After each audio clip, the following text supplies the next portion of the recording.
Feeling is the Secret by Neville Goddard. Forward. This book is concerned with the art of realizing your desire. It gives you an account of the mechanism used in the production of the visible world. It is a small book, but not slight. There is a treasure in it, a clearly defined road to the realization of your dreams. Were it possible to carry conviction to another by means of reasoned arguments and detailed instances, this book would be many times its size.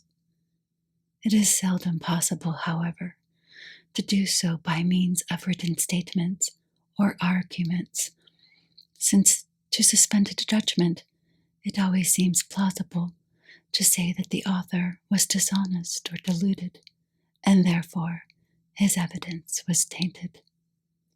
Consequently, I have purposely omitted all arguments and testimonials and simply challenged the open-minded reader to practice the law of consciousness as revealed in this book.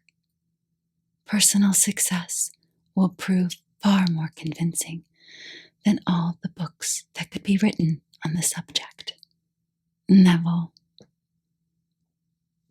Feeling is the Secret. Chapter 1. Law and its operation. The world and all within it is man's conditioned consciousness, objectified. Consciousness is the cause as well as the substance of the entire world. So it is to consciousness that we must turn if we would discover the secret of creation. Knowledge of the law of consciousness and the method of operating this law will enable you to accomplish all you desire in life. Armed with a working knowledge of this law, you can build and maintain an ideal world. Consciousness is the one and only reality, not figuratively, but actually. This reality may, for the sake of clarity, be likened unto a stream which is divided into two parts, the conscious and the subconscious. In order to intelligently operate the law of consciousness, it is necessary to understand the relationship between the conscious and the subconscious. The conscious is personal and selective.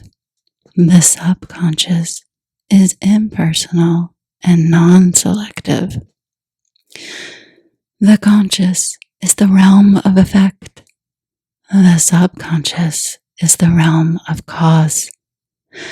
These two aspects are the male and the female divisions of consciousness. The conscious is male. The subconscious is female. The conscious generates ideas and impresses these ideas on the subconscious. The subconscious receives ideas and gives form and expression to them. By this law, first conceiving an idea and then impressing the idea conceived on the subconscious, all things evolve out of consciousness. And without this sequence, there is not anything made that is made.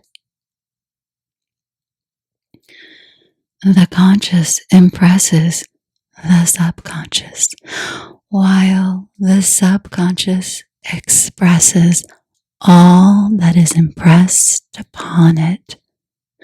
The subconscious does not originate ideas, but accepts as true those which the conscious mind feels to be true, and in a way known only to itself, objectifies the accepted ideas.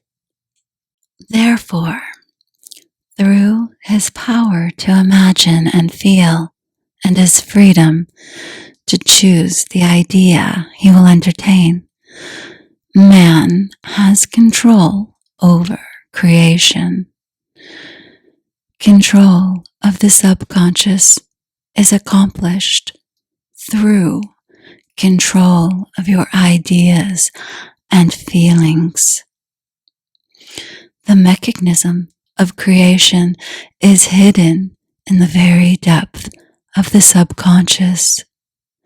The female aspect or womb of creation. The subconscious transcends reason and is independent of induction. It contemplates a feeling as a fact existing within itself, and on this assumption proceeds to give expression to it. The creative process begins with an idea, and its cycle runs its course as a feeling and ends in a volition to act. Ideas are impressed on the subconscious through the medium of feeling. No idea can be impressed on the subconscious until it is felt. But once felt, be it good, bad, or indifferent, it must be expressed.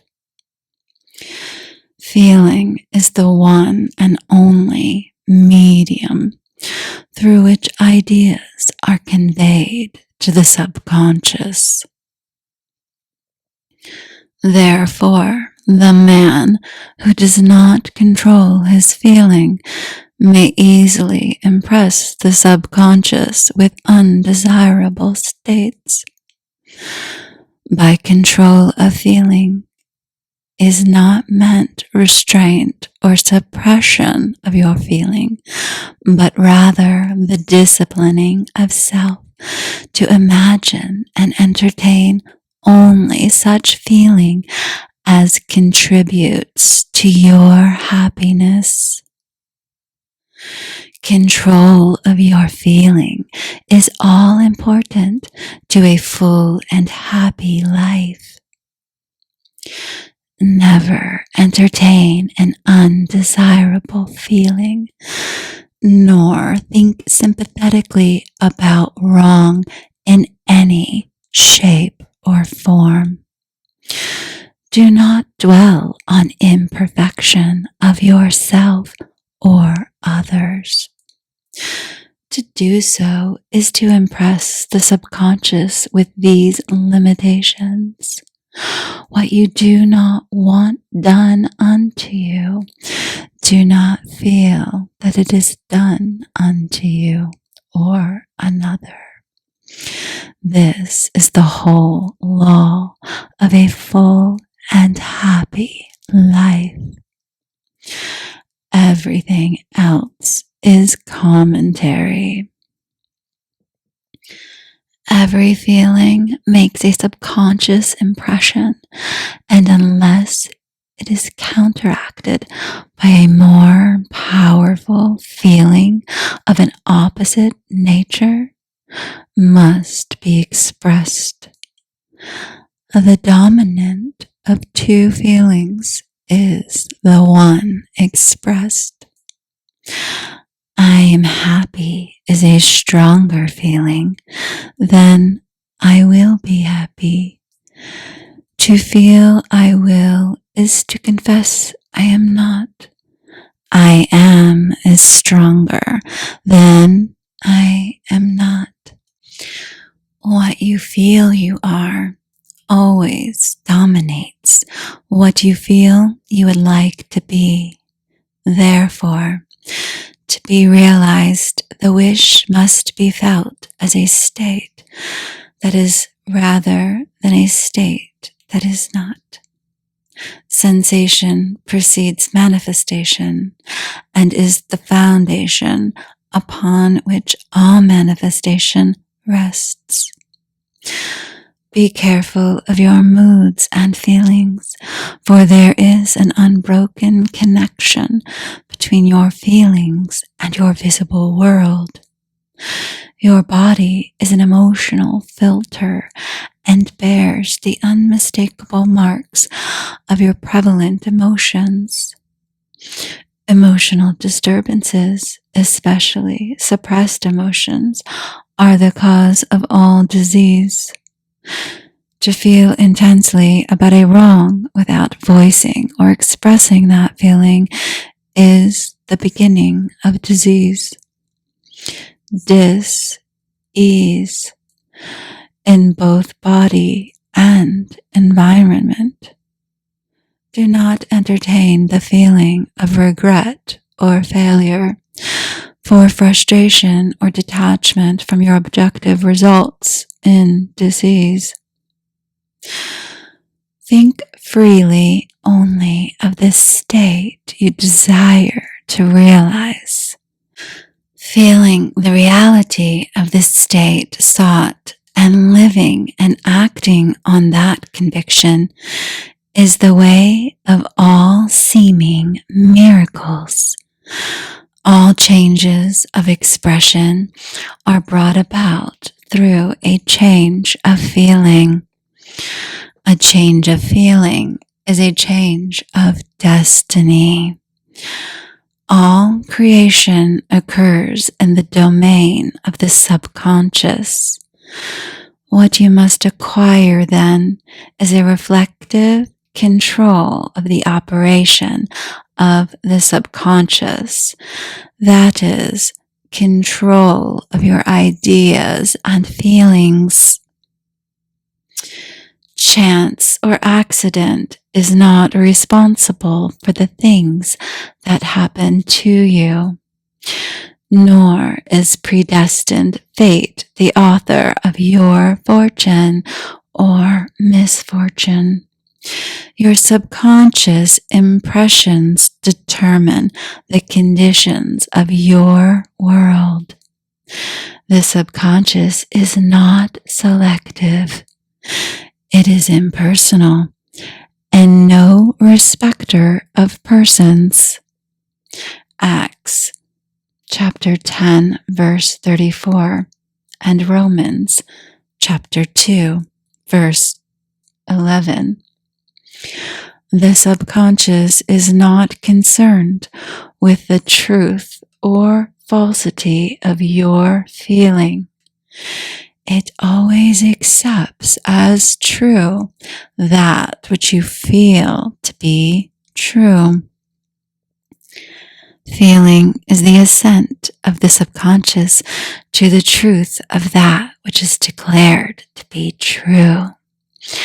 Because of this quality of the subconscious, there is nothing impossible to man. Whatever the mind of man can conceive and feel as true, the subconscious can and must objectify. Your feelings create the pattern from which your world is fashioned, and a change of feeling is a change of pattern. The conscious never fails to express that which has been impressed upon it. The moment it receives an impression, it begins to work out the ways of its expression.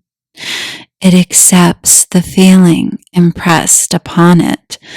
Your feeling as a fact existing within itself, and immediately sets about to produce in the outer or objective world the exact likeness of that feeling.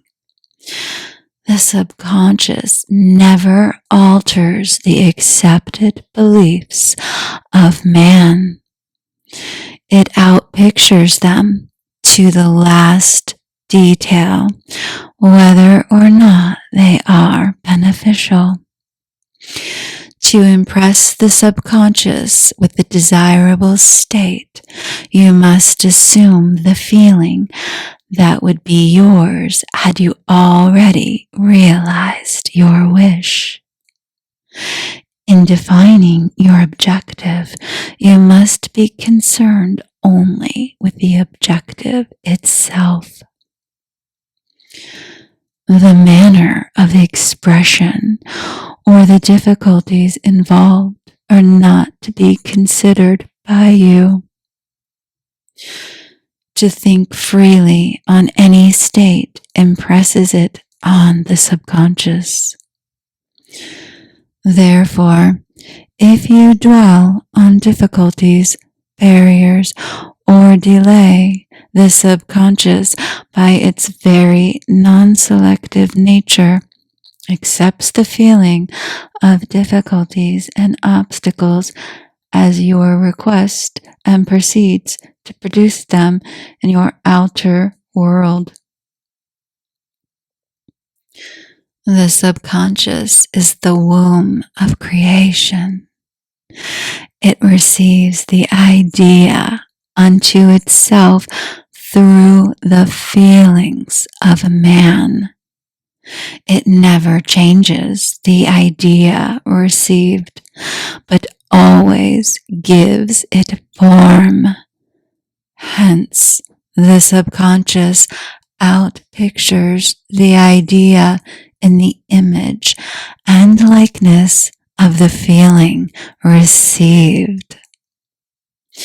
To feel a state of hopelessness or impossible is to impress the subconscious with the idea of failure. Although the subconscious faithfully serves man, it must not be inferred that the relation is that of a servant to a master, as was anciently conceived. The ancient prophets called it the slave and servant of man.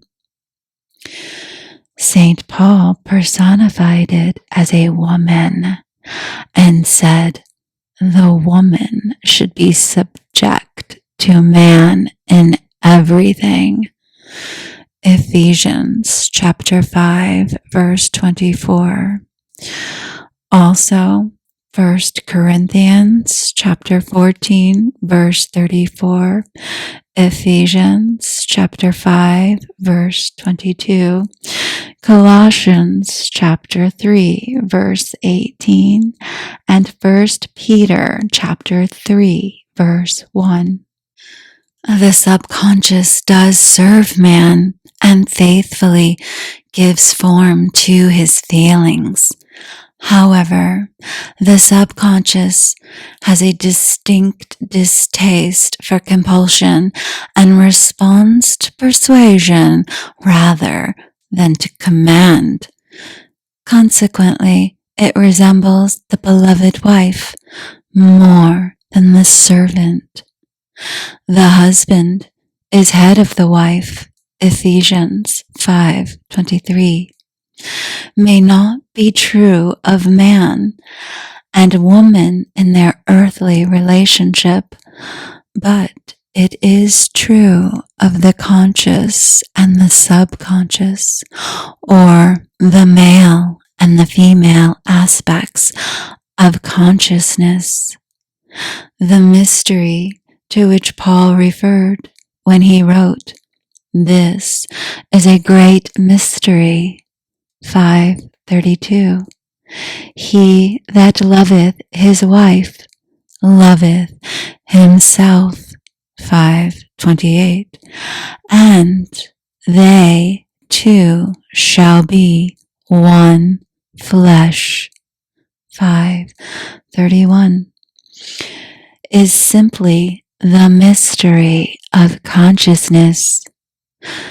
Consciousness is really one and undivided, but for creation's sake, it appears to be divided into two. The conscious, objective, or male aspect truly is the head and dominates the subconscious, subjective, or female aspect. However, this leadership is not that of a tyrant, but of the lover. So, by assuming the feeling that would be yours were you already in possession of your objective, the subconscious is moved to build the exact likeness of your assumption. Your desires are not subconsciously accepted until you assume the feeling of their reality. For only through feeling is an idea subconsciously accepted, and only through this subconscious acceptance is it ever expressed. It is easier to ascribe your feeling to events in the world than to admit that the conditions of the world reflect your feeling. However, it is eternally true that the outside mirrors the inside. As within, so without. As above, so below. As below, so above. As within, so without. As without, so within. Correspondence. The second of the 7 principles of Hermes Trismegistus. A man can receive nothing unless it is given him from heaven. John 3:27. And the kingdom of heaven is within you. Luke 17:21. Nothing comes from without. All things come from within, from the subconscious. It is impossible for you to see other than the contents of your consciousness. Your world, in its every detail, is your consciousness objectified. Objective states bear witness of subconscious impressions. A change of impression results in a change of expression. The subconscious accepts as true that which you feel as true. And because creation is the result of subconscious impressions, you, by your feeling, determine creation. You are already that which you want to be, and your refusal to believe this is the only reason you do not see it. To seek on the outside for that which you do not feel you are is to seek in vain. For we never find that which we want. We find only that which we are.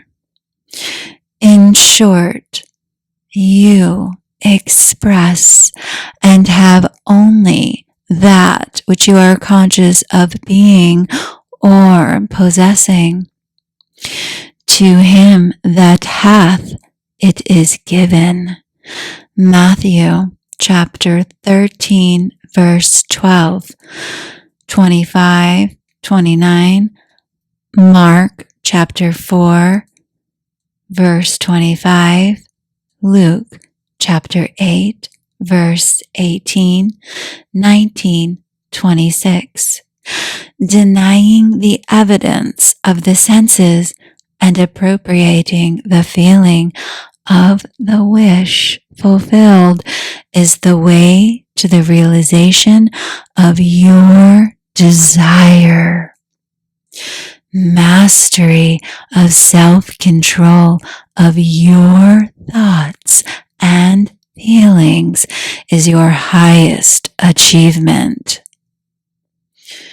However, until perfect self-control is attained, so that in spite of appearances you feel all that you want to feel, use sleep and prayer to aid you in realizing your desired states. These are the two gateways into the subconscious. Chapter 2. Sleep. Sleep, the life that occupies 1/3 of our stay on earth, is the natural door into the subconscious. So it is with sleep that we are now concerned. The conscious 2/3 of our life on earth is measured by the degree of attention we give sleep. Our understanding of and delight in what sleep has to bestow will cause us night after night to set out for it as though we were keeping an appointment with a lover. In a dream, in a vision of the night, when deep sleep falleth upon men, in slumbering upon the bed, then he openeth the ears of men, and sealeth their instruction. Job 33. It is in sleep and prayer, a state akin to sleep. The man enters the subconscious to make his impressions and receive his instructions. In these states, the conscious and subconscious are creatively joined. The male and female become one flesh. Sleep is the time when the male or conscious mind turns from the world of sense to seek its lover or subconscious self. The subconscious, unlike the woman of the world who marries her husband to change him, has no desire to change the conscious waking state, but loves it as it is and faithfully reproduces its likeness in the outer world of form.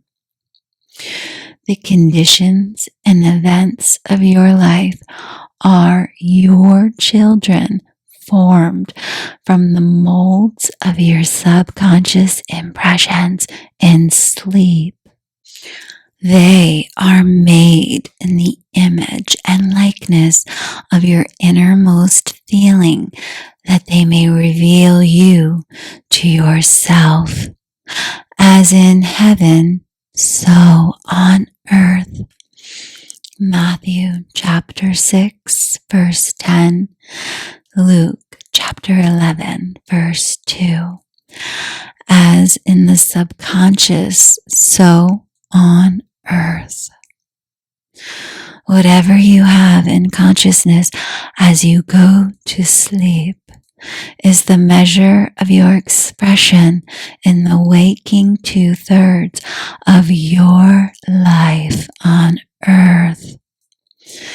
Nothing stops you from realizing your objective, save your failure to feel that you are already that which you wish to be, or that you are already in possession of the things sought.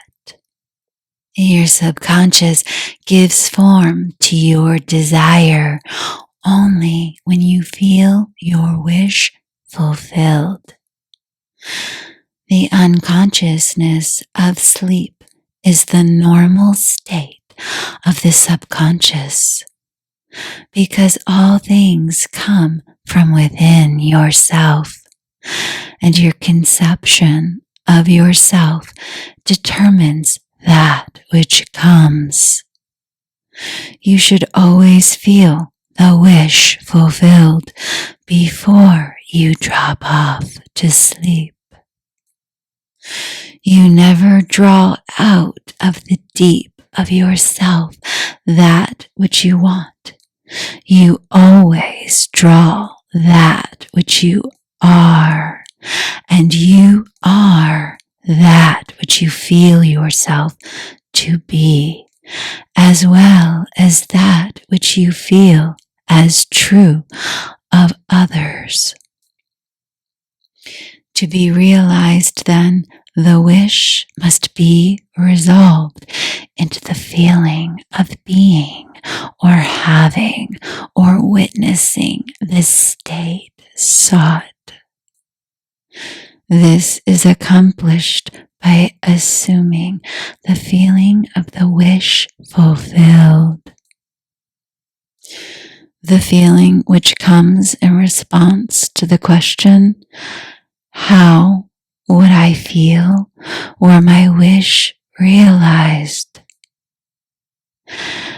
is the feeling which should monopolize and immobilize your attention as you relax into sleep.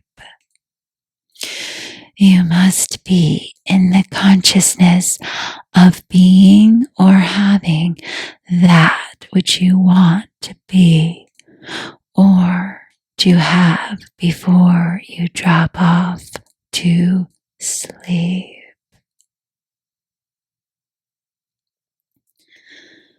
Once asleep, man has no freedom of choice.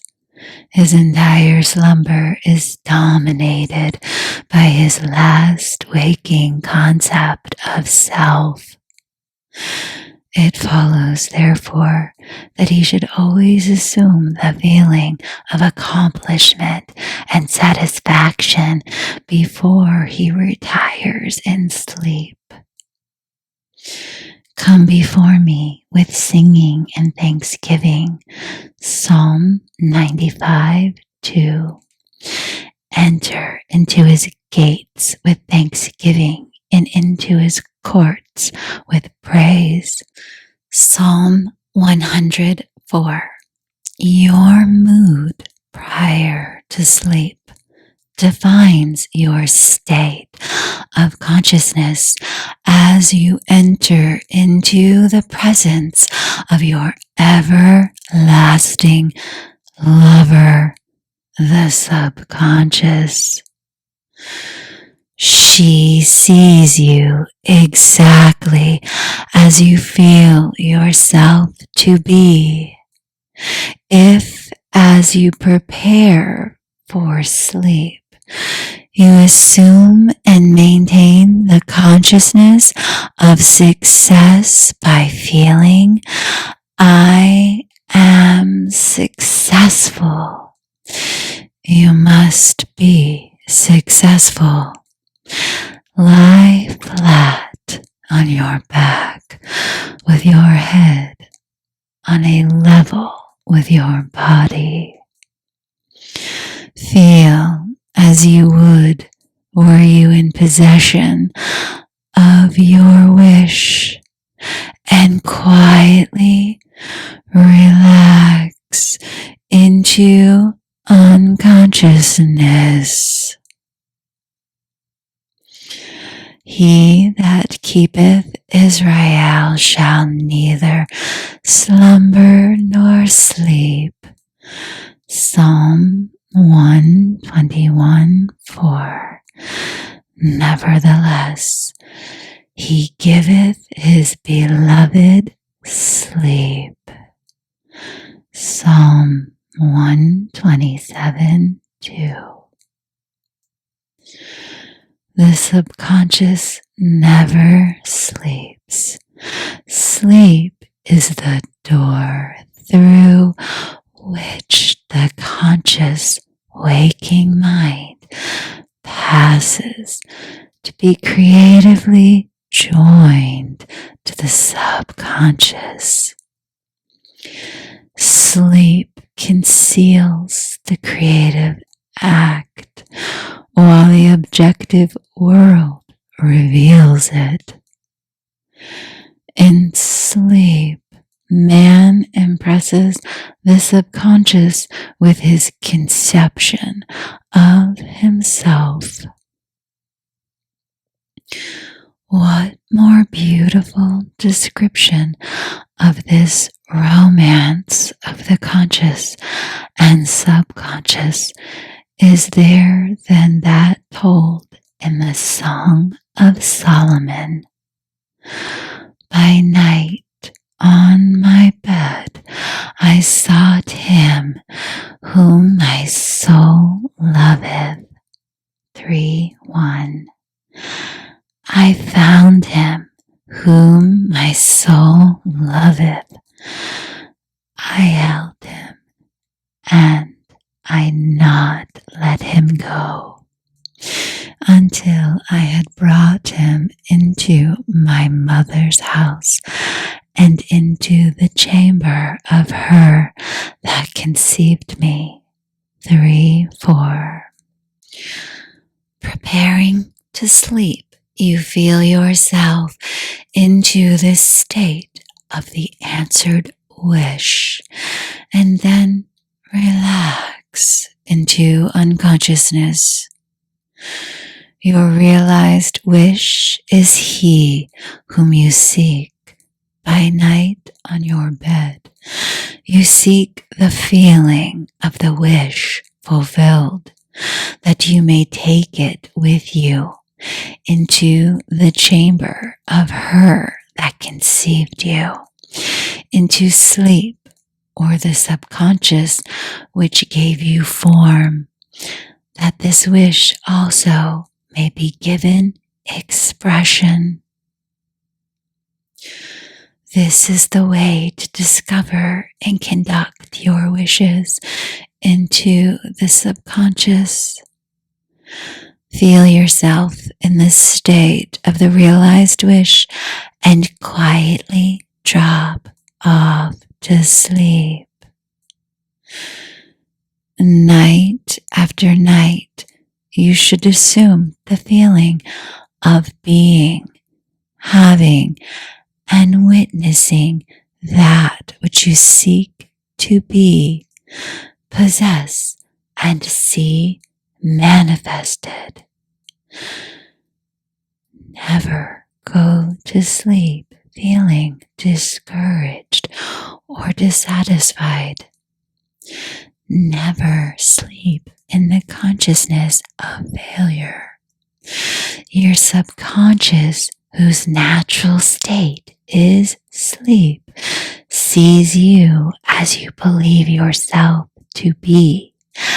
And whether it be good, bad, or indifferent, the subconscious will faithfully embody your belief. As you feel, so do you impress her, and she, the perfect lover, gives form to these impressions and outpictures them as the children of her beloved. Thou art all fair, my love. There is no spot in thee. Song of Solomon 4:7 is the attitude of mind to adopt before dropping off to sleep. Disregard appearances and feel that things are as you wish them to be. For he calleth things that are not seen as though they were, and the unseen becomes seen. Romans 4:17. To assume the feeling of satisfaction is to call conditions into being which will mirror satisfaction. Signs follow, they do not proceed. Proof that you are will follow the consciousness that you are. It will not precede it. You are an eternal dreamer dreaming non-eternal dreams. Your dreams take form as you assume the feeling of their reality. Do not limit yourself to the past, knowing that nothing is impossible to consciousness. Begin to imagine states beyond the experiences of the past. Whatever the mind of man can imagine, man can realize. All objective, visible states were first subjective, invisible states, and you called them into visible by assuming the feeling of their reality. The creative process is the first imagining and then believing the state imagined. Always imagine and expect the best. The world cannot change until you change your conception of it. As within, so without.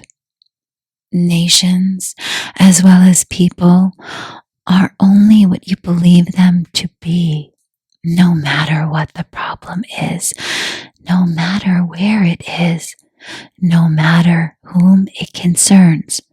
You have no one to change but yourself, and you have neither opponent nor helper in bringing about the change within yourself. You have nothing to do but convince yourself of the truth of that which you desire to see manifested.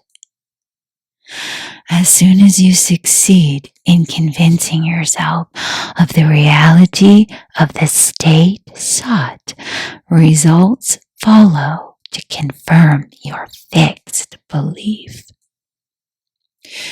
You never suggest to another the state which you desire to see him express.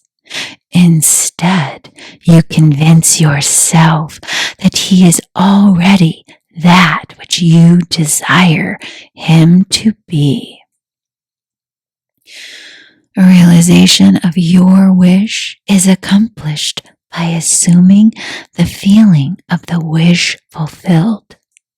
You cannot fail unless you fail to convince yourself of the reality of your wish.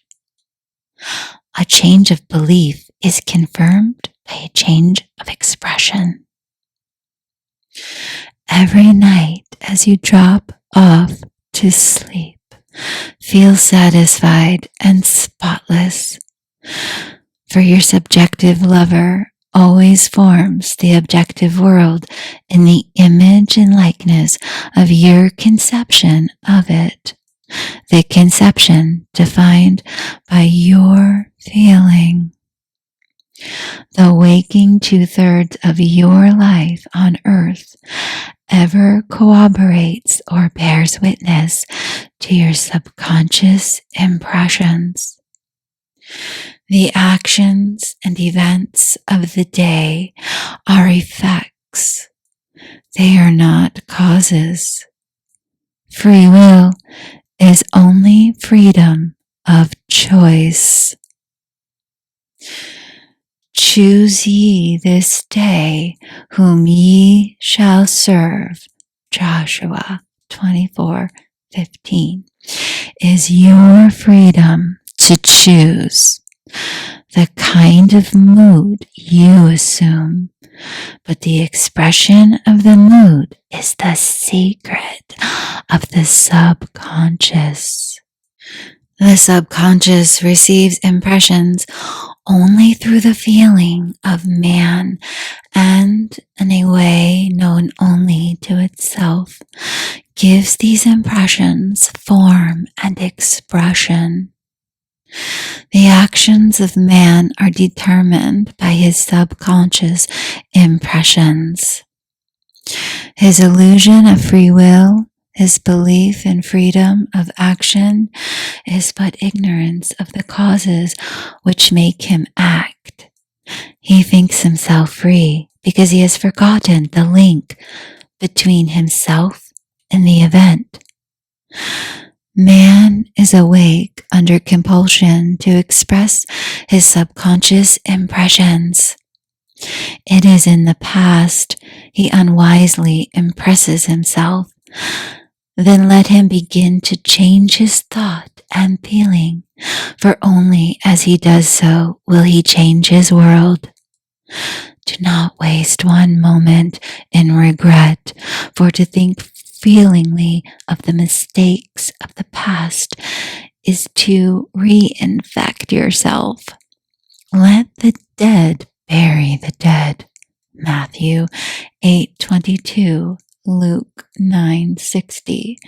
Turn from appearances and assume that the feeling that would be yours were you already the one you wish to be. Feeling a state produces that state. The part you play in the world's stage is determined by your conception of yourself. By feeling your wish fulfilled and quietly relaxing into sleep, you cast yourself in a star role to be played on earth tomorrow.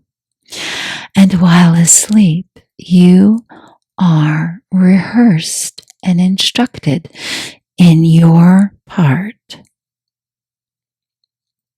The acceptance of the end automatically wills the means of realization. Make no mistake about this. If, as you prepare for sleep, you do not consciously feel yourself into the state of the answered wish, then you will take with you into the chamber of her who conceived you the sum total of the reactions and feelings of the waking day. And while asleep, you will be instructed in the manner in which they will be expressed tomorrow. You will rise feeling that you are a free agent not realizing that every action and event of the day is predetermined by your concept of self as you fell asleep. Your only freedom then is your freedom of reaction. You are free to choose how you feel and react to the day's drama. But the drama, the actions, events, and circumstances of the day have already been determined. Unless you consciously and purposely define the attitude of mind with which you go to sleep, you unconsciously go to sleep in the composite attitude of mind made up of all feelings and reactions of the day. Every reaction makes a subconscious impression, and unless counteracted by an opposite and more dominant feeling, is the cause of future action. Ideas enveloped in feeling are creative actions. Use your divine right wisely. Through your ability to think and feel, you have dominion over all creation. While you are awake, you are a gardener, selecting seed for your garden. But except a corn of wheat fall into the ground and die, it abideth alone. But if it die, it bringeth forth much fruit. John 12:24. Your conception of yourself as you fall asleep is the seed you drop into the ground of the subconscious. Dropping off to sleep, feeling satisfied and happy, compels conditions and events to appear in your world which confirm these attitudes of mind. Sleep is the door into heaven. What you take in as a feeling, you bring out as a condition, action, or object in space. So sleep in the feeling of the wish fulfilled.